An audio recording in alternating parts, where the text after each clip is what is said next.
క్రీస్తునందున ప్రియ దేవుని బిడ్డలారా, ఈరోజు ఆలోచింపజేసే వాక్య సందేశం 1 యోహాను 2:16 లోకంలోనున్నది శరీరాశ, నేత్రాశ, జీవపుటంబం.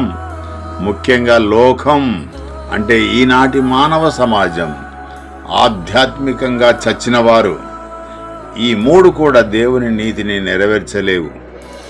ఎందుకంటే శరీరం సుఖభోగాల వైపు లాగుతూ ఉంటుంది. నేత్రాశ కంటికి కనిపించినవన్నీ పొందాలి, అనుభవించాలనిపిస్తుంది. మరియు అధికారం అంటే జీవపుటంబం, డబ్బున్నా కీర్తి ఉన్నా వాటిని నీ బలం, నీ శక్తి అని విర్రవీగుతుంటావు. దేవునికి లోబడవు. అదే జీవపుటంబం. ఇవన్నీ దేవుని రాజ్యానికి చేర్చవు. ఇవి నిత్య నరకానికి దారులు వేస్తాయి.